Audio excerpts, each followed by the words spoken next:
നമ്മൾ വിഷയവുമായി മുന്നോട്ട് പോവുകയാണ്. ഇദാ തവല്ല അൽ അബ്ദുൽ മുസ്ലിമു, മുസ്ലിമായ മനുഷ്യൻ ഒരു വുദു എടുത്താൽ, നടന്നുപോയാൽ തെറ്റുകൾ പൊറുക്കപ്പെടുന്ന ഒരു വിഷയമാണ് ഈ പറയാൻ പോകുന്നത്. ഇദാ തവല്ല അൽ അബ്ദുൽ മുസ്ലിമു, ഒരു മുസ്ലിമായ മനുഷ്യൻ വുദു എടുത്തു, ഫഗസല വജ്ഹഹു, മുഖം കഴുകിയാൽ, ഖറജ മിൻ വജ്ഹിഹി കുല്ലു ഖതീഅത്തിൻ നദറ ഇലൈഹി ബിഐനൈഹി മഅൽ മാ ഔ മഅ ആഖിരി ഖത്രിൽ മാ. മുഖം വുദു എടുക്കാൻ മുഖം കഴുകൂലേ? മുഖം ഫറളായ ഭാഗമാണ്. നിയത്ത് കഴിഞ്ഞാൽ പിന്നെ ഫറള് മുഖമാണ്.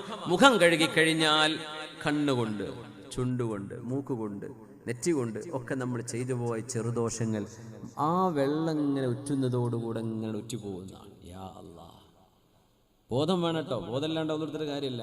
എൻ്റെ റസൂല് പറഞ്ഞ ഹദീസാണിത്. മുഖം ഞാൻ കഴുകുന്നതോടുകൂടെ എൻ്റെ കണ്ണുകൊണ്ട് ചെയ്ത തെറ്റ് അല്ലാഹു എനിക്ക് പുറത്തു തരും. എന്നിട്ട് നബി ഞങ്ങൾ പറഞ്ഞു, ഫഇദാ ഗസല റിജ്ലൈ, രണ്ട് കാലും അങ്ങനെ കഴുകുകയാണെങ്കിൽ, കാലുകൊണ്ട് ഹറാമിലേക്ക് നടന്നിട്ടുണ്ടാവും, നമുക്കറിയില്ല, തെറ്റിലേക്ക് നടന്നു പോയത്. ഖറജത് കുല്ലു ഖതീഅത്തിൻ മശത്ഹാ റിജ്ലാ, അവന്റെ രണ്ട് കാലുകൾ കൊണ്ട് ചെയ്ത തെറ്റുകളെല്ലാം, മഅൽ മാ ഔ മഅ ആഖിരി ഖത്രിൽ മാ, കാല് കഴുകുന്ന വെള്ളത്തോടുകൂടെ അല്ലെങ്കിൽ ആ വെള്ളത്തിന്റെ അവസാനത്തെ തുള്ളികളോടുകൂടെ കാലുകൊണ്ട് ചെയ്ത തെറ്റുകൾ അല്ലാഹു പുറത്തു തരും. തിന്മയിലേക്ക് നടന്നുപോയ തെറ്റുകൾ അല്ലാഹു പുറത്തു തരും.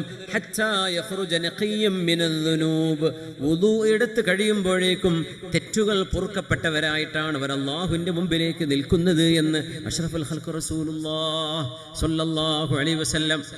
കാലുകൊണ്ട് ഹറാമിലേക്ക് നടന്നുപോയത് കാല് കഴുകുന്നതോടുകൂടെ വല്ലവർ കൈ കൊണ്ട് ചെയ്ത് കൈ കഴുകുമ്പോൾ, കണ്ണും മുഖവും കൊണ്ട് ചെയ്ത് മുഖം കഴുകുമ്പോൾ, യാ അല്ലാഹ്, തല തടവുമ്പോൾ തലയിൽ നമ്മൾ ചിന്തിച്ചു പോയ തെറ്റുകൾ ഇതൊക്കെ അല്ലാഹു മാപ്പ് തരുന്നുണ്ട്. ആ ഹദീസ് ഓർത്തുകൊണ്ട് തന്നെ ചെയ്തോളൂ. അല്ലാഹു നമുക്ക് പുറത്തു തരട്ടെ. ആമീൻ യാ റബ്ബൽ ആലമീൻ. ثم كان مشيه إلى